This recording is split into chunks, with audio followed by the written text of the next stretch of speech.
Hoy vamos a hablar de algo que es la dieta ideal, así como lo escuchan, la dieta ideal. Pero ¿qué sucede para poder hablar de la dieta ideal? Primero tenemos que entender que existen varias variables que definen la dieta ideal. Primero, la edad. No es lo mismo la dieta ideal para un niño que para un adolescente, que para un adulto, que para una persona de edad avanzada. Tampoco es lo mismo si es para una mujer o si es para un adulto. Y también cambia dependiendo del gasto energético que cada una de esas personas pueda tener.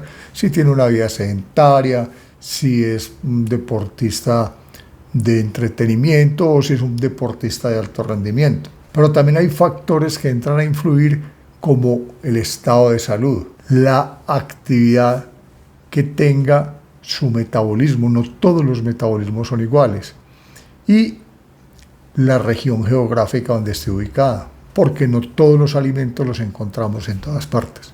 Entonces, partiendo de estas premisas, la dieta ideal cambia para cada persona, ¿ya? La dieta ideal no es universal, no podemos dar una dieta que sirva para todo el mundo. Esa es la razón por la cual las personas, si bien podemos tener unos parámetros genéricos que nos ayuden a organizar una dieta ideal, debemos en diferentes momentos acompañarnos de personal de la salud especializado en el tema, bien sean nutricionistas o nutriólogos, o en su defecto médicos cuando hay condiciones de salud especiales que requieran este acompañamiento, o con deportólogos cuando somos deportistas de alto rendimiento. Entonces la dieta ideal es más compleja, es más lo que podemos soñar en ella que una realidad absoluta para todo el mundo. ¿Qué vamos a hacer hoy? Vamos a ver una serie de parámetros que nos van a servir como guía para que tengamos nuestra dieta ideal, la que nos corresponde a nosotros. En ese orden de ideas, lo primero que tenemos que entender es que frente a esa dieta ideal existe lo que llamamos el fanatismo alimentario. Hay personas que se vuelven fanáticas con alimentos o con cierto tipo de dietas, o con mitos culturales o sociales que los llevan a un extremo, a denigrar de ciertos alimentos, a magnificar otros alimentos. Y eso es lo que vamos a aclarar el día de hoy para que todos tengamos nuestra propia dieta ideal. La dieta ideal es una dieta balanceada y funcional. ¿Qué quiere decir que una dieta es balanceada? Una dieta es balanceada cuando el aporte de calorías que requiere nuestro organismo, no solo para nuestro metabolismo basal, sino para el funcionamiento, para las actividades que hacemos en el día a día, venga en un porcentaje específico de los carbohidratos, otro porcentaje venga de las proteínas y otro porcentaje venga de las grasas. Pero adicionalmente requerimos que sea funcional, y es que tenga una serie de sustancias como las vitaminas y los minerales que intervienen en diferentes procesos fisiológicos, metabólicos y endocrinos que generan una salud integral en todo lo que estamos haciendo. Por esta razón vamos a ir profundizando poco a poco y entendiendo cómo es ese balance de los carbohidratos, cómo es ese balance de las proteínas y cómo es ese balance de las grasas. Adicionalmente, en ese balance vamos a entender cuál es la fuente, cuáles son esos alimentos que nos permiten estar con una dieta balanceada y funcional, cuáles provienen de los vegetales, cuáles provienen de los animales y en qué momento podríamos llegar a requerir suplementos o de vitaminas o de minerales o de carbohidratos o de proteínas, dependiendo condiciones médicas o circunstancias de salud por las que estemos atravesando en ese momento. Hay una dieta muy conocida hace muchísimo tiempo a la cual se le atribuye un gran estado de salud y de longevidad, que es la dieta mediterránea. Y hay otra dieta que ha cogido mucha fama hoy día en nuestro medio y es la dieta flexitariana. Es esa dieta que está más basada en vegetales que en proteínas, teniendo una combinación de proteínas de origen animal y de origen vegetal. Vamos a ir desglosando el tema para que cada uno de nosotros nos ajustemos de acuerdo a nuestras necesidades y de acuerdo a nuestros gustos. Porque finalmente el comer, el alimentarnos, no solo debe ser un proceso nutricional, sino que debe ser un placer. Comer debe ser un placer, pero hay que comer de una manera adecuada, como el aprender a masticar los alimentos, aprender a degustar los alimentos. Cuando nosotros ingerimos un alimento y lo deglutimos o lo tragamos de manera inmediata, sin masticarlo el número suficiente de veces, suceden dos cosas. Primero, alcanzamos a degustar las sustancias y los sabores que hay en cada alimento. Pero adicionalmente, no conformamos un bolo alimenticio adecuado que lleguen las condiciones de triturado que debe llegar al sistema digestivo, al estómago, para que cuando llegue al estómago no sea una sobrecarga y no generemos enfermedades acidopécticas o gástricas por estarnos tragando los alimentos. Entonces, lo que tenemos que entender es que cualquier alimento lo debemos degustar, debemos sentir sus sabores. Y una de las mejores formas es masticarlo de manera despacio y masticarlo varias veces para iniciar un proceso digestivo adecuado, independiente de lo que estemos comiendo. Así, el enemigo no es la comida, no son los alimentos. El enemigo es la forma de cómo seleccionamos los alimentos, de cómo combinamos los alimentos, de las cantidades que consumimos de los diferentes alimentos. Nos suelen decir que es que los carbohidratos son muy malos.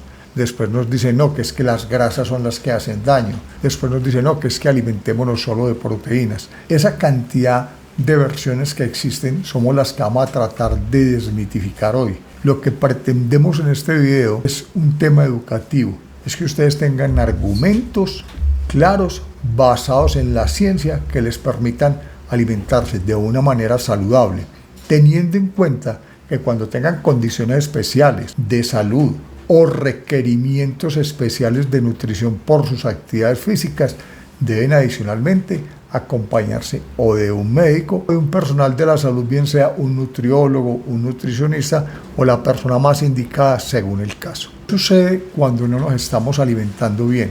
Cuando la nutrición no es balanceada. Vamos a tener como resultado un hambre constante o hambre en momentos que no deberíamos tener hambre. Vamos a tener unos picos de energía, vamos a sentir que nos sobra energía en un momento determinado, pero también vamos a sentir que estamos bajitos de energía en otros momentos. Vamos a tener antojos, esos deseos de comer a deshoras o de comer más de la cuenta aunque estemos llenos. Vamos a tener una digestión pesada, como que los alimentos no nos caen bien, de pronto porque no los masticamos bien, que era lo que les explicaba, o porque combinamos los alimentos que no debíamos combinar. Y vamos a tener una afectación de la microbiota que se va a ver reflejada en la tolerancia a la insulina, en los índices glicémicos y en otra serie de síntomas que se manifiestan en la enfermedad inflamatoria crónica. En pocas palabras, comer saludable pero desbalanceado puede generar esto. Suena como irónico que yo diga que alimentándome saludable puedo tener problemas. Sí, porque no estoy balanceado. El balance es fundamental, no solo consumir alimentos saludables, no solo consumir aceites ricos en omegas, no solo consumir proteína de buena calidad, consumir vitaminas, minerales, sino esa proporción, ese balance. Y ese balance no es solo en un alimento, es el balance del día. Es como desayuno, es qué actividades hago, es como almuerzo, es qué actividades hago, es que como, qué actividades hago. Y si hago un ayuno intermitente, ¿de qué intensidad y qué horario? ¿Qué horas es mi última comida? Es el periodo de tiempo que pasa entre mi último alimento y el momento que me voy a descansar, que me voy a dormir. Todas esas variables son fundamentales para esa dieta ideal. Y eso es lo que tenemos que entender, que somos nosotros que con ayuda del conocimiento que les vamos a compartir y con ayuda del personal de la salud especializado en el tema, van a tener su propia dieta ideal. Hoy, ¿qué vamos a ver? Vamos a ver 5 temas fundamentales. Vamos a ver cómo funciona cada macronutriente, cuál es el balance ideal según la ciencia, cómo armar un plato perfecto, qué errores evitar y cómo personalizar tus macronutrientes según tu estilo de vida, incluyendo una dieta que puede ser flexitariana o mediterránea según las preferencias de los sabores y gustos o las costumbres que cada quien tenga, pero con proteína animal de forma ocasional. Son más los beneficios que podemos obtener de una proteína vegetal sabiéndola combinar con proteína animal. Hoy día, cada que vamos a elaborar una dieta, nos hablan de los macronutrientes, un término muy usado y muy común en este momento por los deportistas, por los nutriólogos, por los nutricionistas, y es algo muy sencillo. Los macronutrientes básicamente son aquellos alimentos que nos aportan no solo calorías, sino que nos aportan nutrición. Y el primer grupo de ellos, primero vamos a hablar de los carbohidratos. Hay dos grupos de carbohidratos. Uno que son los monosacáridos, polisacáridos o disacáridos, donde hablamos de las harinas, donde hablamos de lo que llamamos mecato, donde hablamos de las azúcares, de donde hablamos de los almidones. Y el otro grupo es el de las fibras, el de la fibra soluble y la fibra insoluble.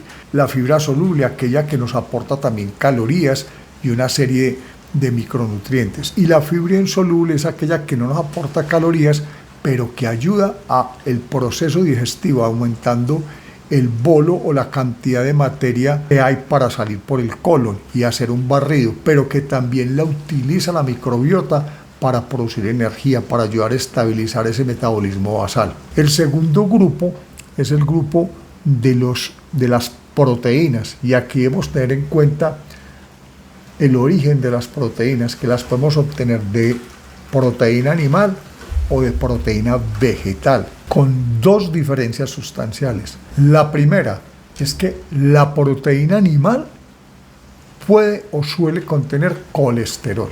Puede contener colesterol, en ocasiones en cantidades más altas de las que quisiéramos, porque el colesterol lo necesitamos para formar tejidos como la mielina, los necesitamos para que en la bilis se formen los kilomicrones, y son sustancias que ayudan a transportar desde el intestino al interior del organismo las vitaminas liposolubles, y después las ayudan a que se depositen en el hígado o en el tejido graso. Pero el gran beneficio, la gran ventaja que le lleva a la proteína animal a la proteína vegetal es que la proteína animal es que es rica y es la principal fuente de vitamina B12. Y tiene una proteína que es la mioglobina, que es la transportadora de la hemoglobina, de esa estructura que transporta el oxígeno a nivel celular. Mientras que la proteína vegetal, si bien no tiene colesterol y no tiene esta desventaja, carece en su totalidad de vitamina B12. Si bien tiene otras vitaminas del complejo B y tiene la mayoría de las vitaminas hidrosolubles, no cuenta con la vitamina B12.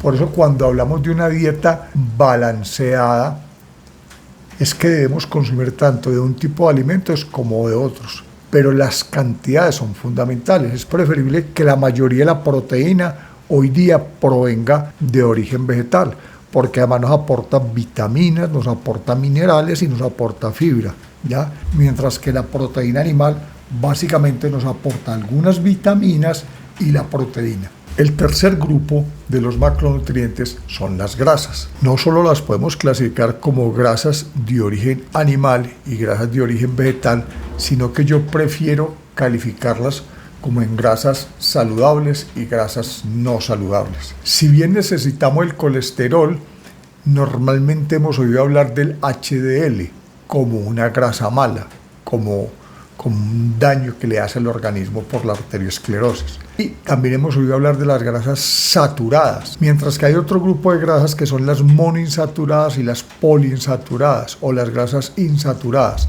Entonces en este lado tenemos el colesterol y las grasas saturadas. En este lado tenemos conocidas el omega 3, el omega 6 y el omega 9. Y vuelve y juega, necesitamos un balance.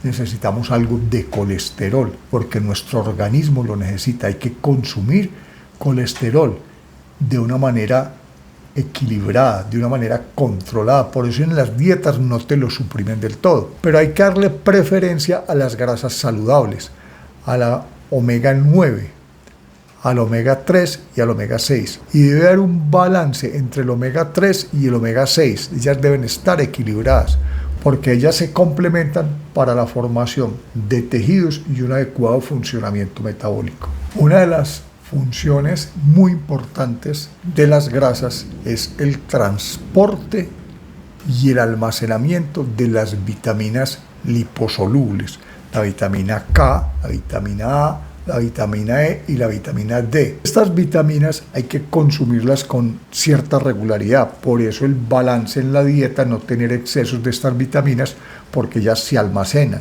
y pueden generar toxicidad cuando se consumen en exceso. Por eso hay que tener mucho cuidado cuando nos suplementamos con cierto tipo de vitaminas. Si nosotros tenemos una dieta bien balanceada, una dieta donde si bien consumimos de todos estos macronutrientes, los variamos, no siempre la misma proteína, no siempre es el mismo carbohidrato, no siempre la misma grasa, vamos a tener muy probablemente las cantidades que requerimos de vitaminas, de minerales y de oligoelementos y no vamos a necesitar suplementarnos, a no ser que tengamos unas condiciones personales o de salud o por entrenamiento o unas demandas específicas porque tenemos un metabolismo diferente al de otras personas.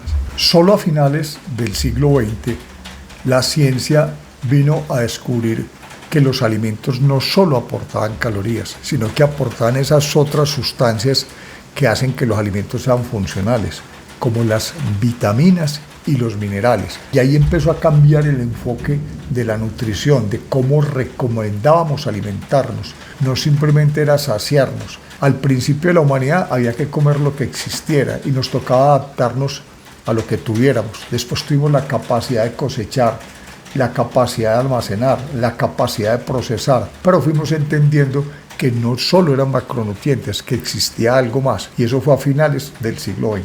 Vamos a hablar de números. Sucede que cuando hablamos de los requerimientos de los macronutrientes, vamos a hablar primero de los requerimientos de los carbohidratos. Normalmente, para podernos poner de acuerdo a nivel internacional, se definió que el metabolismo basal, en promedio, de una persona, de unas 2.000 calorías, siendo un poco más el de los hombres y un poco menos el de las mujeres, para un peso entre 65 y 70 kilos. Pero eso fluctúa. Si tenemos un mayor peso, pues vamos a tener mayor requerimiento. Si tenemos un menor peso, vamos a tener un menor requerimiento. Adicional a todas esas variables que les mencioné al principio, de la edad, del sexo, de la raza, de una cantidad de circunstancias, inclusive el metabolismo propio de cada persona. Hemos oído hablar de que hay personas que tienen un metabolismo lento o tienen un metabolismo acelerado, y eso puede ser por condición natural de la persona o porque tengo una alteración metabólica a causa de una enfermedad como es el hipotiroidismo o el hipertiroidismo, que regula la demanda de energía y cambia esa curva metabólica basal que tenemos nosotros para poder estar bien. Ese metabolismo basal es el que nos permite mantener la temperatura corporal alrededor de unos 37 o un poco menos de grados centígrados. Y en eso nos podemos gastar el 45, el 60% de la energía que consumimos. El resto de esa energía en el metabolismo basal la necesitamos para que funcione el corazón, la necesitamos para respirar, para que funcione el cerebro, para que funcione el intestino. Una cantidad de órganos que están funcionando, así nosotros estemos en un reposo absoluto. Ese es el metabolismo basal. Ahí es donde nos hablan de esas 2.000 calorías que vamos a consumir aunque no estemos haciendo absolutamente nada. Entonces, de esas 2.000 calorías, se dice que aproximadamente entre el 45 y el 65% deben venir de los carbohidratos. Yo a título personal consumo o intento consumir solo el 50% de carbohidratos. Pero ¿cómo hago ese 50% de carbohidratos? Estos carbohidratos de los que hemos hablado, polisacáridos, entonces los más conocidos son la sacarosa, que es el azúcar de mesa, o en la fruta la fructosa, o en la leche la lactosa, que algunos son intolerantes y compran leche deslactosada, son azúcares. Pero cuando ellos se unen y se juntan varios, se convierten en polisacáridos. Y los almidones, que los conocemos en la industria de la panadería o para fabricar alimentos, como los almidones o las féculas, esos son los de difícil digestión. No que nos caigan mal, sino que nos van a aportar menos calorías y nos van a alimentar de microbiota. Son las fuentes principales donde podemos obtener estos almidones complejos que no vamos a absorber en el duodeno, sino que se van a ir a alimentar la microbiota. Es lo que les decía ahorita, la papa, la yuca, el plátano, el arroz, el ñame, este tipo de alimentos, cuando los procesamos con el simple hecho de hervirlos y después llevarlos a la nevera durante 24 horas, generamos ese tipo de almidones. Tenemos unos polisacáridos de excelente calidad, de bajo índice glucémico y una gran capacidad de alimentar la microbiota. De ese 50% de calorías que provienen de los carbohidratos, el 20% de esos 50, o sea 5%, los vamos a obtener, o yo prefiero obtenerlos de la fructuosa y de la lactosa cuando consumo algunos lácteos, o de las frutas, preferiblemente más de las frutas. Y el otro porcentaje que nos restaría para completar ese 50% es a base de fibra. Prefiero consumir alimentos ricos en fibra, sobre todo en fibra soluble, donde hay una cantidad de vegetales como el apio, como la coliflor, como el brócoli, como el tomate, que son ricos en fibra. Y esa fibra ayuda a alimentar la microbiota y a generar una salud intestinal adecuada para una buena salud. Las entidades de salud en el tema de las grasas nos recomiendan que las calorías que ellos nos aporten correspondan entre el 25 y el 35%. Yo ahí prefiero llevar esa ingesta calórica de las grasas hasta un 30%, no quedarme en niveles del 25, sino subirla hasta un 30%, para con ese 30 y el 50 que ya tenemos de carbohidratos llegar al 80. Pero ¿cómo trato de balancear ese 30% de las calorías? Su gran mayoría trato de que sean monoinsaturadas o poliinsaturadas, y ahí estoy recurriendo a fuentes como el aceite de oliva y el aceite de aguacate, que son dos aceites en los que suelo preparar los alimentos o los suelo integrar a los vegetales o a las ensaladas que consumo. El otro porcentaje lo consumo de omega 3, que básicamente lo encontramos en los pescados, o el omega 6 lo encontramos en algunos frutos secos y en las semillas. Trato de balancear esta dieta. No necesariamente hay que comer semillas, se pueden consumir alimentos que se producen con base en harinas de semillas, o de harina de girasol, o de harina de chía, o de harina de quinoa, o puedo comer la quinoa, o puedo comer la chía, que me van a aportar esas grasas. Entonces, muchas veces cuando nosotros vamos entendiendo que un mismo alimento puede tener diferentes sustancias que son muy valiosas para armar nuestra dieta, decimos, no, venga, es que yo con esta proteína, con esta ensalada y con estos carbohidratos procesados como almidones, como papa o yuca, pues hombre, tengo un alimento completo. Pero por la tarde, al final del día, que voy a consumir otro alimento principal, modifico la proteína, modifico la fuente de grasas y modifico fuente de carbohidratos. ¿Y eso qué me da? Me da una variedad. Y esa variedad que me da la posibilidad de obtener todas las vitaminas, todos los minerales y todos los oligoelementos que necesitamos para no tener una deficiencia nutricional. Por último, tenemos las proteínas, el tercer macronutriente, que recomiendan rangos entre el 10 y el 35%. Yo en mi caso personal trato de estar en el 20%. ¿Por qué? Porque no soy un deportista de alto rendimiento. ¿Por qué? Porque tengo una edad en que mi riñón ya no filtra lo suficientemente los desechos de la proteína. Entonces debo consumir un porcentaje de proteína correspondiente a mi edad y a mi condición física, ¿ya? Y a mis requerimientos. Hay otras personas que pueden tener requerimientos de proteína muchísimo más altos, disminuyen un poquito los carbohidratos o disminuyen un poquito las grasas dependiendo de lo que pretendan hacer. De ahí se han derivado diferente cantidad de dietas, y entonces hay dietas que están basadas en alto consumo de proteína, hay dietas que son como la cetogénica, que le dan preferencia a las grasas y a la proteína y casi que anulan por completo los carbohidratos, que no las recomiendo. Si van a disminuir los carbohidratos, nunca toquen la fibra, nunca toquen los almidones que se descomponen a nivel del colon, porque el organismo los necesita, ellos son vitales en el funcionamiento del organismo. Y además recuerden, también aportan vitaminas y minerales que no los vamos a encontrar en los productos que nos aportan grasas o en los productos que nos aportan proteína. Entonces las dietas no pueden ser extremas. Aquí la dificultad es encontrar mi dieta ideal. Entonces cuando yo veo en YouTube o veo en cualquier otra parte una recomendación de una dieta para todo el mundo, ojo, con mucho cuidado, consulten con el personal de la salud si eso es adecuado para usted o no es adecuado para usted. Son los objetivos de esta dieta ideal. Cuando hablamos, primero, que nos estemos nutriendo, que tengamos una alimentación saludable. Segundo, que estemos disfrutando de los alimentos, que comamos alimentos que nos sepan deliciosos, que disfrutemos alimentándonos. Tercero, que hagamos una muy buena digestión. Por eso hay que saber masticar, por eso hay que saber qué volumen o qué cantidad de comida consumimos. Cuarto, no estar a merced de los antojos, estar comiendo a deshoras o cosas que realmente nuestro organismo no necesita. Quinto y muy importante, mantener los niveles de insulina y de glucógeno estables en el organismo, no estar con picos de estar subiendo y bajando, porque eso en el tiempo genera un proceso de adaptación a la insulina y después una intolerancia que nos termina llevando a una enfermedad inflamatoria crónica en el organismo. Sexto, tener una microbiota saludable que nos permita nutrirnos de manera adecuada. Podríamos ir a la práctica, digamos que vamos a preparar un almuerzo y entonces de lo que damos en ese plato, casi que el 50% del plato esté lleno de verduras y vegetales con algo de frutas, que el otro 25% sea de proteína y que haya una combinación unos días 3 o 4 veces a la semana de proteína vegetal. Esta la proteína vegetal está en la soya, está en la lenteja, está en los garbanzos, está en la quinoa. Hay muchos alimentos que tienen muy buenas fuentes proteicas.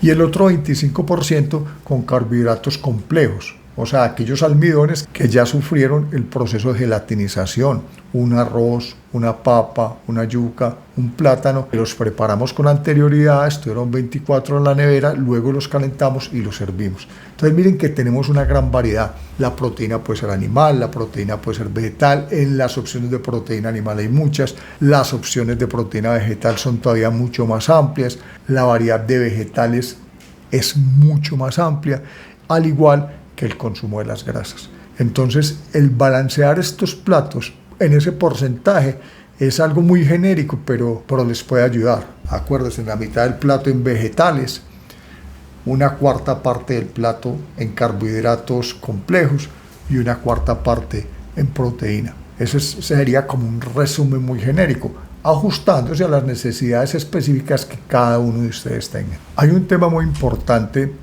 para traer a colación y es los líquidos que consumimos en el día. Mínimo debemos consumir 1,5 litros de líquidos al día, teniendo en cuenta los que utilizamos para preparar los alimentos más el agua que consumimos. Es fundamental, es muy importante que no consumamos jugos, que tomemos el agua por aparte y que consumamos la fruta, porque cuando consumimos la fruta entera nos estamos beneficiando de la fibra que tiene la fruta, nos estamos beneficiando de las vitaminas, de los minerales, pero cuando nosotros cogemos las frutas y hacemos jugo, las licuamos, destruimos la fibra y concentramos el azúcar y nos genera aumento de la insulina y aumento de la glicemia en sangre. Entonces por eso no debemos consumir jugos, debemos consumir agua y frutas y no jugos, y tomar mínimo 1 litro diario de agua, y en ocasiones esa agua debe ser con minerales. ¿De qué? De la actividad que yo tenga,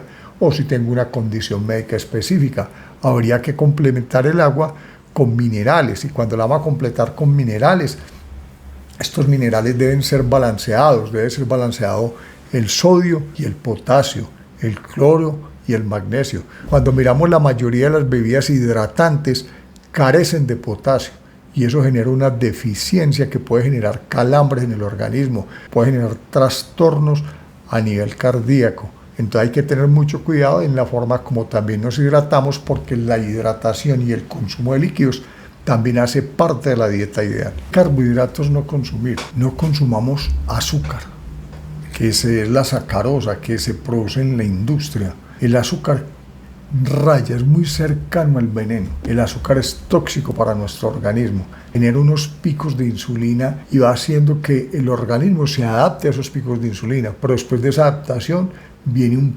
proceso de resistencia a la insulina y después viene un proceso de inflamación metabólica. Entonces, ojo con los azúcares. ¿Dónde están los azúcares? No solo en el azúcar que usamos para adicionarle a los jugos o algunos alimentos, sino la industria alimentaria lo utiliza para preparar tortas, para hacer los panes, para hacer galletas. Entonces, el azúcar no es simplemente el que vemos a simple vista, sino que está oculto detrás de una gran cantidad de alimentos que la industria alimenticia utiliza para dar ese sabor dulce, ese sabor que nos atrapa. El tema con el azúcar es que el azúcar es adictivo. El azúcar nos genera placer, pero es más el daño que nos hace que el beneficio que le aporta a nuestro cuerpo. Las fuentes de aceites saludables, los aceites vegetales. ¿Qué aceites vegetales? Aquellos que no son hidrogenados, aquellos que no son una mezcla de aceites debemos consumir. Los aceites que no debemos consumir son aquellos que son mezclas de aceites,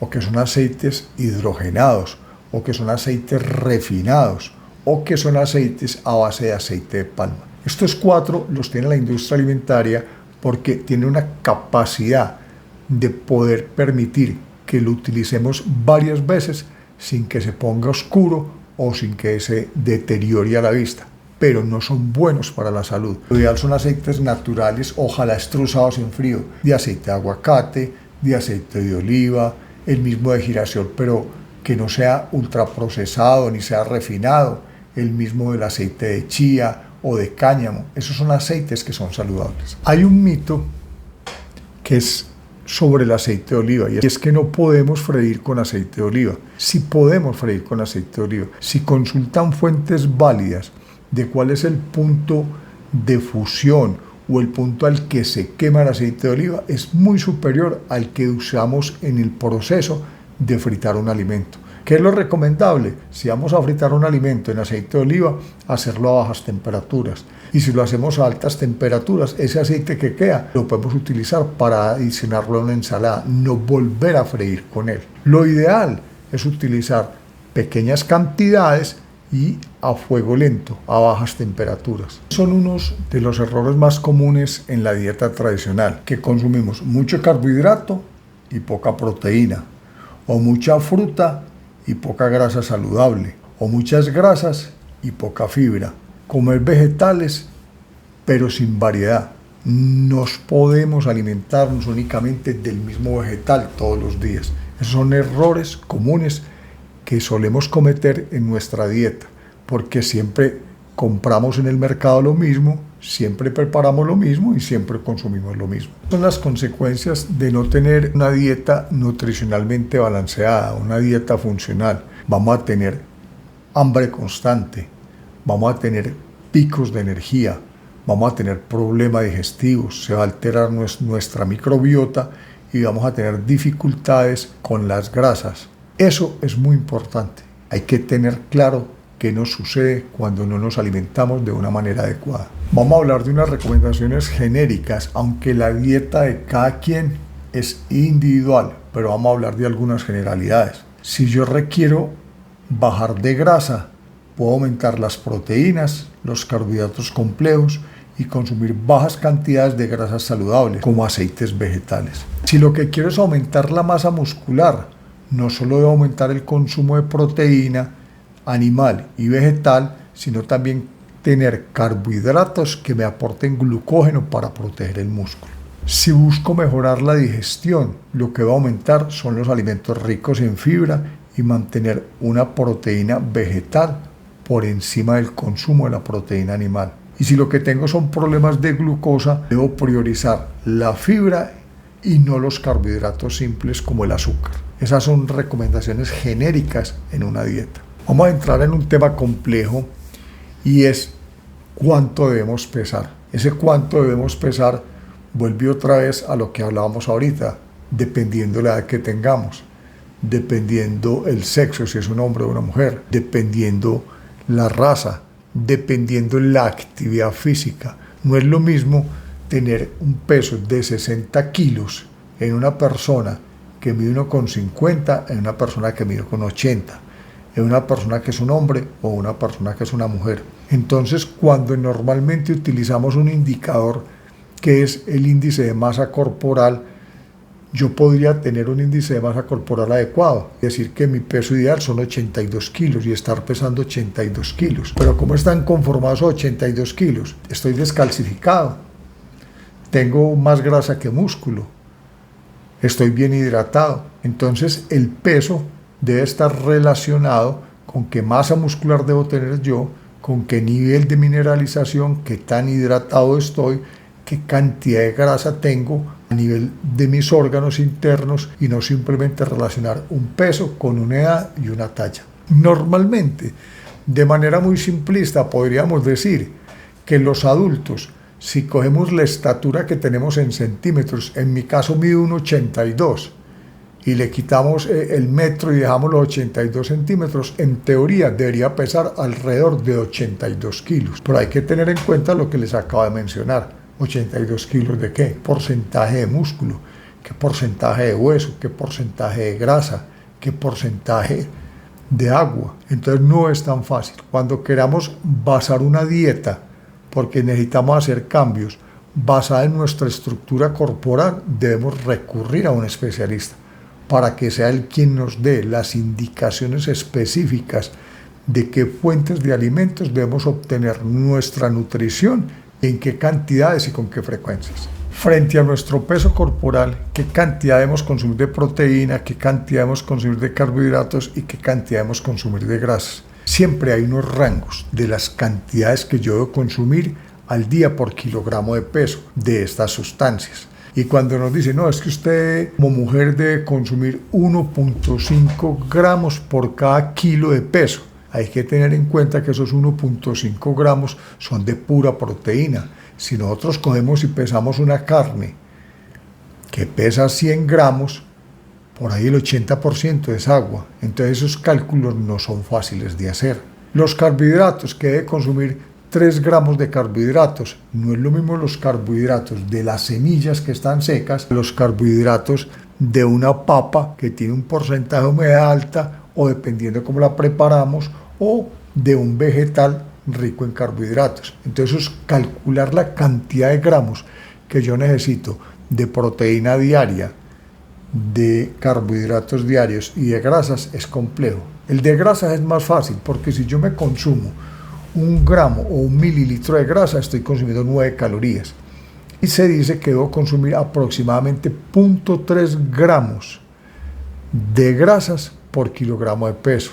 Y en promedio 1.5 gramos de proteína por kilogramo de peso y unos 3 gramos de carbohidratos por kilogramo de peso. Este es un tema un poquito más complejo que recomiendo que se lo dejemos a los nutricionistas. Esto es más por conocimiento y por cultura general. Asesorémonos, no hagamos las cosas porque las vimos en un video, así este sea un video. En conclusión, ¿cuál es el fin de una dieta ideal? El fin de una dieta ideal es que estemos saludables, es que disfrutemos la alimentación, es que nuestra microbiota esté bien, es que tengamos un metabolismo adecuado, es que no tengamos intolerancias alimentarias, es que podamos vivir de una manera saludable y cómoda, no de una manera estresada. Meternos en dietas que no somos capaces de sostener en el tiempo, eso nos termina generando estrés.